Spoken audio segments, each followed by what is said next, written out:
அண்ணா அண்ணா வெற்றி வெற்றி. என்ன அருமுகம், அவர் வந்தாச்சா? வந்தாச்சு. எப்போ? இப்பதான். யாரா வந்திருக்கிறது? இது எப்படி அம்மா, நம்ம பக்கத்து கிராமம் பாரிவாக்கம் இல்ல, அங்க கிருஷ்ணன் கோயில் ஒண்ணு இருக்குல்ல, அங்க மஞ்சக்குடி இஞ்சி கண்ணு பாகவதர் ஒருத்தர் ராமாயண கதா காலட்சேபம் பண்றாரு. அண்ணத்துக்கு அவர் கதை கேட்கணும்னு ரொம்ப ஆசை. வந்துட்டாரான்னு பாத்துட்டு வர சொல்லுச்சு. இல்ல எனக்கு கூட அவர் கதை கேட்கணும்னு ஆசைதான்டா. நல்லா கதை சொல்றாருன்னு எல்லாரும் சொல்றாங்க. ஏண்டா அவர் ரொம்ப வயசானவரா? என்னம்மா நீங்க அறியாத வயசுதானா? ஆமாம்மா, மிஞ்சி போனா 25 இருக்கும். அம்மா ஒரு விஷயம். என்னடா? அவரு பிஞ்சிலேயே ரொம்ப பழுத்த ஞானம்மா. என்ன ஆரம்பிக்க நீ? அவர் சொன்ன கதையை சொல்லணும், அவர் கதையை சொல்லிட்டு இருக்கிய. ஐயோ அண்ணா, அவசரம் எனக்கு புரியாம இல்ல. இது எவ்வளவு பெரிய விஷயம். இது அம்மா எதிரில சொல்றதே தப்பு. நான் ஏதோ 5க்கு 2 பாதகம் இல்லாம சொல்லிக்கிட்டு இருக்கிறேன். பகவானுடைய விஷயம் தானடா, சொல்லு. ஆரம்பிடும் ஆரம்பிடும். இப்ப கதை நடந்துட்டு இருக்கா? மும்முரமா நடந்துட்டு இருக்குது. நேற்றுக்கு ஆரம்பிச்சாரு, என்னைக்கு முடிக்கிறாரு? அம்மா அம்மா அம்மா, நானும் போய் கதை கேட்டுட்டு வரேம்மா. அம்மா அம்மா அம்மா, நானும் அண்ணத்தை கூட்டு போயிட்டு வரேம்மா. அண்ணத்துக்கு ராமு கதைனா ரொம்ப பிரியம். ராமு கதையா? ராமர் கதை. அதான் அருண் எழுதியது. நானும் என் மனைவியின் நலம், தங்கள் நலத்தையும் அம்மா நலத்தையும் அறிய ஆவலாக உள்ளேன். அம்மா நலமா? அவதான் 3 வேளை தின்னுட்டு 6 வேளை திட்டுறாளடா. அம்மா இன்னும் நீ என் மீது கோமாத்தான் இருக்கிறார்களா? என் மனைவி வீட்டிற்கு வந்து அம்மாவிடம் ஆசீர்வாதம் வாங்க துடிக்கிறான். அம்மா கிட்ட ஆசீர்வாதம் வாங்கினா உன் பொண்டாட்டிக்கு வாதம் தாண்டா வரும். என் மகன் ஆசையா பிரியமா எழுதுனது. ஐயோ, கட்சிக்கார எழுத்தெல்லாம் நொறுங்குது. ஊர்ல உலகத்துல மச்சா உறவு அக்கா பகைங்கிற மாதிரி இங்க அப்பா உறவு அம்மா பகையா? நீ அருணுக்கு அம்மா இல்ல. நீ இப்படி அவனை கரிச்சு கொட்டுறத பார்த்தா உன்னை சுத்தின்னு தான் சொல்லுவாங்க. சொல்லாம கொள்ளாம காதல் வச்சு கல்யாணம் பண்ணிக்கிட்டா எந்த தாய்தான் சும்மா இருப்பான்? ஏதோ கோபத்துல 4 வார்த்தை பேசினா அதுக்காக வீட்டுப்படியாராம அப்படியே வெளியே போடுறதா? என்னடா நம்ம பையன் அம்மா அப்பா சொத்து சொகம் எல்லாத்தையும் மறந்து ஒரு 6 கட்ட நயனஸ் பின்னாலே போயிருக்கானேன்னா உங்களுக்கு சூடு சொரணை ஈனா மானம் ஏதாவது இருக்கா? நீ இப்படி அடிக்கடி சொல்றதுனால எல்லாம் என்ன விட்டு போயிட்டு இப்ப என்ன ஆயிடுச்சுன்னே தெரியல. இந்த பாரு, பையன் ஒரு தப்ப பண்ணிட்டான். அவனை மன்னிச்சு மகனையும் மருமகளையும் வீட்டுல ஏத்துக்கிறது தான் புத்திசாலித்தனம். புத்தி இருந்தா எனக்கு மருமகளா வர்றதுக்கு ஒரு யோகிதைய அந்தஸ்து வேணுங்க. ஏதோ ஒரு அனாதையத்தை போய் என்னுடைய மருமகளா ஏத்துக்க சொல்றீங்களா? சரியா சொன்னம்மா. இவன் இருக்கிறானே, இவன் ஒரு தலையாட்சி பொம்மை. இந்த பக்கமும் ஆடுவான், அந்த பக்கமும் ஆடுவான். ஏன் தலை நான் இஷ்டம் போல ஆட்டுவேன். அதுக்கு என்னடா? ஏன் ஒரு சமாச்சாரம் தெரியுமா? எல்லாத்தையும் நான் கேட்டுட்டு தான் இருந்தேன். உன் சம்சாரம் பக்கம் தான் நியாயம். அதுதான் நியாயமா? ஜெய், நம்ம ரயில் அடி சின்ன இல்லடா.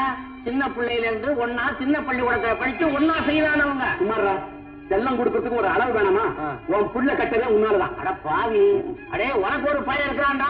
நாளைக்கு நான் இதே திருப்பி சொல்றவங்க நடந்துருவான். அவர் ஒண்ணு அப்படியெல்லாம் வளர்க்கவே மாட்டார். சேஷாச்சலம், நான் எழுதி தரேன். உன் புள்ள மாதிரி என் புள்ள மட்டும் எனக்கு தெரியாம கல்யாணம் கட்டிக்கிட்டு என் வீட்டுக்குள்ள நுழைஞ்சா I say you get out அப்படின்னு அவன் ஒன்ன சொல்லுவானா? நான் சொல்லுவேன்டா, கழுத்தை பிடிச்சி வெளியே தள்ளுவேன். அவருக்கு எவ்வளவு ரோஷம் இருக்கு பாத்தீங்களா? ஏண்டி, எனக்கு கல்யாணம் ஆன புதுசுல இவனை விட ரோஷக்காரனாவும் அறிவாளியாவும் இருந்தேன். யாரு நீங்க?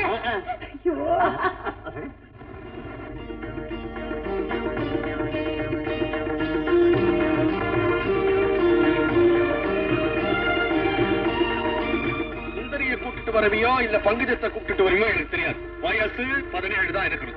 வர்றப்ப முடிஞ்சா ஜாதகத்தை கொண்டாட சொல்லு. ஏன்னா இந்த காலத்து பொம்பளைக்கு சொல்ற வயசு. நிஜமா சொல்றீங்களா? ஆமா அண்ணா, இன்னும் எங்க அப்பாவுக்கு நம்ம காதல் விவகாரம் தெரியாது. சொல்றதுக்கும் எனக்கு தைரியம் வரல. இந்த கிட்ட இருந்து லெட்டர் வரும். கல்யாணம் பேசுறதுக்கு நானும் அம்மாவும் அங்க வரலாம்னு எவ்வளவு ஆசையா காத்துட்டு இருந்தேன். இந்த நேரத்துல இப்படி ஒரு அணுகுண்ட போயிட்டு போடுறீங்களே. எல்லாத்துக்கும் காரணம் உங்க கோழத்தனம் தான். ஆமா, அதனாலதான் மேற்கொண்டு என்ன செய்யலான்னு உன்னை யோசனை கேட்க வந்தேன். சபாஷ் அண்ணா, சபாஷ். கள்ளக்காதல் பண்றதுக்கு இந்த ஊர்ல இதை விட வேற இடமே இல்ல. போக நிறுத்துங்க. ஏன் மிரட்டுறீங்க? இப்ப நாங்க என்ன தப்பு பண்ணிட்டோம்? என்ன தப்பு பண்ணிட்டோமா? இந்த ஊர் ஒழுங்கு கட்டுப்பாட்டை மீறி வெளியூர்ல இருந்து ஒருத்தனை கூட்டிட்டு வந்து இங்க காதல் கூத்தடிக்கிறியே, அது தப்பு இல்லையா? என்ன போல பெரிய மனுஷன் வாங்குற இந்த ஊருக்கு கலங்கத்தை உண்டு பண்ணிருக்கிறியே, அது தப்பு இல்ல? இந்த ஊர் மானத்தையே வாங்கி இருக்கிறியே, அது தப்பு இல்ல? நிறுத்தியா? என்ன பொறுத்த வரைக்கும் நான் அண்ணத்தை கல்யாணம் செஞ்சுக்கிற நோக்கத்துலதான் இருக்கேன். இப்ப என்ன சொல்ற? அப்படிங்களா துரை? அத நீங்க பஞ்சாயத்துல வந்து சொல்லுங்க. வீட்டுட்டு வா. பட்டணத்திலிருந்து சொகுசா ஒரு மைனரை வரவழைச்சு 6 2 பேரும் ஏரிக்கரையில உட்கார்ந்து காதல் செய்யறாங்க. நாளைக்கு இந்த பொண்ணை வாயும் வயிறுமா விட்டுட்டு இவன் ஓடிட்டா நான் யார் பொறுப்பு? நானா பொறுப்பு? இந்த அக்கிரமத்தை கண்டிச்சு கேட்கலையே நீ ஒரு பெரிய மனுஷன் இந்த கிராமத்தில் இருக்கிறவ கேட்டா நான் நாக்க புடிக்கிட்டு சாகணும். நிறுத்துங்க சார். நானும் அண்ணமும் காலேஜ்ல ஒன்னா படிச்சவங்க, 2 வருஷமா பழகிறோம். ஆனா இது வரைக்கும் அவ மேல என் விரல் கூட பட்டதில்லை. தம்பி, இந்த புரடாவெல்லாம் பட்டத்துல வச்சுக்கா. நான் வந்துட்டேன், விரல் படல. வரலன்னா அப்படி அபாண்டமா பேசுறீங்க. அவரை என்ன சந்திக்க வந்தது எங்க கல்யாண விஷயமாத்தான். அப்படி என்ன, நீங்க 2 பேரும் கல்யாணம் பண்ணிக்க போறீங்களா? ஆமா, அதுக்காக அண்ணத்தையும் அவங்க அம்மாவையும் பார்த்து பேசிட்டு போதான் வந்தேன். போய் அபாண்டமான போய். இவன் அண்ணத்து மேல கை வைக்க வந்தாலே தவிர கட்டிக்க வரவே இல்லை. இந்த மாதிரி பசங்க எல்லாம் எட்டா குடுமைய பிடிப்பாங்க, எட்டலைன்னா காலை பிடிப்பாங்க. நான் யாரு காலையும் பிடிக்க வேண்டிய அவசியம் இல்லை. நான் சொல்றது உண்மை. இது என் மனசாட்சிக்கு அண்ணத்துக்கு நல்லா தெரியும். அம்மா, நீங்க என்ன சொல்றீங்க? எனக்கு அந்த புள்ள மேல நம்பிக்கை இருக்கு. அப்படின்னா உங்க பொண்ண அந்த பையனுக்கு கொடுக்க சம்மதிக்கிறீங்க இல்லையா? ஆமா. ஐயோ, வாழ வேண்டிய பொண்ணை பெத்த தாயே கிணத்துல தள்ளுறாங்களே. பெற்றவங்களே ஒத்துக்கும் போது நமக்கு அது இல்லையா, ஒரு ஆத்து தண்ணியே எல்லாரும் குடிச்சு வளர்ந்துட்டோமே, அந்த பாசம் பிச்சுக்கிட்டு போதியா? மைனர்கள் கொஞ்சம் இருங்க. இந்த பாரப்பா தம்பி, உனக்கு 24 மணி நேரம் அவகாசம் தர்றோம். நாளைக்கு இதே நேரத்துல இதே இடத்துல பஞ்சாயத்து கூட. அதுக்குள்ள உங்க அப்பா அம்மா யாரையாவது கூட்டி வந்து கல்யாணத்துக்கு ஏற்பாடு பண்ணு. இல்ல நாங்க கடுமையான நடவடிக்கை எடுப்பாங்க. என்ன யோசிக்கிறீங்க? அப்பா கிட்ட எப்படி விஷயத்தை சொல்றதுன்னு தான். இவ்வளவு நடந்ததுக்கு அப்புறம் மறைச்சு வைக்கிறது நல்லது இல்ல. அப்பா கிட்ட தைரியமா பேசுங்க. ஆகட்டும் மைனர், நான் வர்றேன். இதோட இவன் எவ்வளவுதான் இந்த கிராமத்து பக்கம் தலை வச்சு கூட படுக்க மாட்டான். எப்படி படுத்தா என்னங்க வாங்க.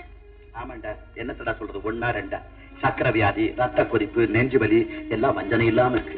டேய், நான் மருந்து கடைக்கு போய் எந்த மருந்து வேணும்னாலும் எடுத்து குடிக்கலாம். அந்த மருந்துக்குள்ள வியாதி எனக்கு. அது சரி, நீ ஒரு பெரிய மனுஷன் நினைச்சுதானே பொண்டாட்டிக்கும் பிள்ளைக்கும் சமாதானம் பண்ணி வைடான்னு சொன்னேன். திடீர்னு அந்த பல்ட்டி அடிச்சு பொண்டாட்டி செய்தது நியாயம், புள்ள செய்தது அநியாயம் சொல்லிட்டு வந்திய. இன்னும் உனக்கு என்னென்ன வியாதி வரணும்? நீ இப்ப என்கிட்ட உததான் வாங்க போற. நீ சொல்லிட்டு வர. நான் இப்பவும் சொல்லுவேன், எப்பவும் சொல்லுவேன், உன் பிள்ளை உன்னையும் உன் பொண்டாட்டியும் கேட்காம கல்யாணம் பண்ணிட்டு வந்து தப்புத்தான்.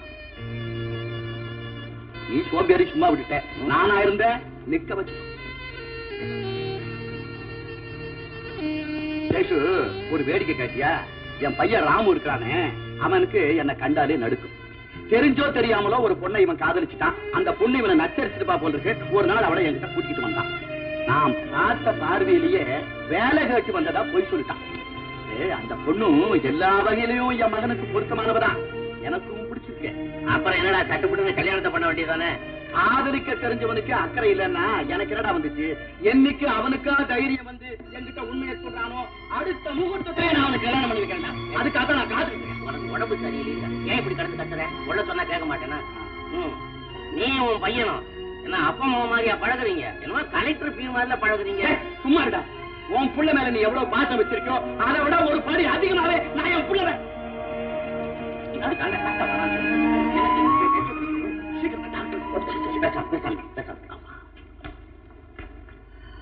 நான் சொல்லல. அவன் வரமாட்டான்னு எனக்கு நல்லா தெரியும். சொன்ன நேரத்தை விட 1 மணி நேரம் அதிகமாவே ஆயிடுச்சு. மைனரியா, என்ன கல்யாண விஷயம்னா சாதாரண இல்ல, கொஞ்சம் முன்ன பின்ன ஆகத்தான் செய்யும். உங்களுக்கு வயசாச்சே தவிர உலக அனுபவமே இல்ல.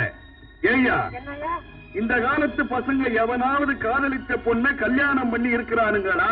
நான் பண்ணிருக்கணுங்களே. இந்த காலத்துல தானே ஐயா கேட்டேன். இந்த காலத்துல யாரும் பண்ணலீங்க. இப்ப நீங்க என்ன சொல்றீங்க? இப்ப அவன் உன்னை கை விட்டுட்டான். அதனால உனக்கு எவ்வளவோ அவமானம் வந்துருச்சு. மத்த பொண்ணுங்க மாதிரி தலை நிமிர்ந்து உன்னால நடக்க முடியுமா? இந்த கிராமத்துல உன்னை கட்டிக்க எவனாவது முன்னுக்கு வருவானா? அத பத்தி நீங்க ஒன்னும் கவலைப்பட வேண்டாம். இத பத்தி தான் நான் கவலைப்பட்டே தீரணும். ஏன்னா நீ தகப்பு இல்லாத குழந்தை. இந்த தாய் உன்னை வளர்க்க எவ்வளவோ கஷ்டப்பட்டிருப்பா. மற்றவங்க கிட்ட போட்டி போடுறதுக்கு உனக்கு அந்தஸ்து இல்ல, பணம் இல்ல, வசதி இல்ல, உறவினர்கள் இல்ல. இதெல்லாம் நான் நல்லா யோசிச்சு பார்த்தேன். ஒரு முடிவுக்கு வந்துட்டேன். என்ன முடிவுக்கு வந்துட்டீங்க? அண்ணத்தை நானே கல்யாணம் பண்ணிக்கிறதா முடிவுக்கு வந்துட்டேன்.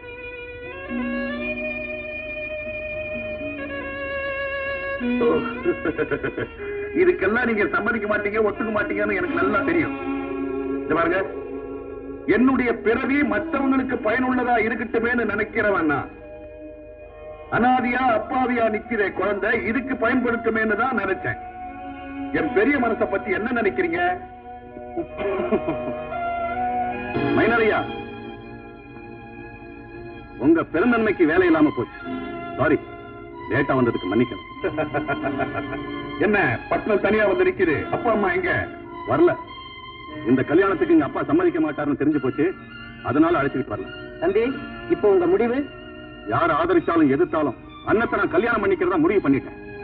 அதுக்கு இந்த பஞ்சாயத்து எனக்கு அனுமதி கொடுக்கணும். ஓ, தாய் தகப்பம் இல்லாத கல்யாணமா? அது தருதல கல்யாணம். இந்த கிராமத்துல நடக்க கூடாது, நடக்கவும் விட மாட்டேன். பாத பூஜைக்கு யார் பாதத்தை தாம்பாளத்துல வைப்ப? அத பத்தி நீங்க ஒண்ணும் கவலைப்படாதீங்க. கல்யாணம் ஆனதுக்கு அப்புறம் என் மக அவங்களை சமாதானப்படுத்தி ஆசீர்வாதம் வாங்கிக்கிடுவா. இதுக்கு நீங்க அனுமதி கொடுத்தா போதும். அப்படியா? ரொம்ப சந்தோஷம்.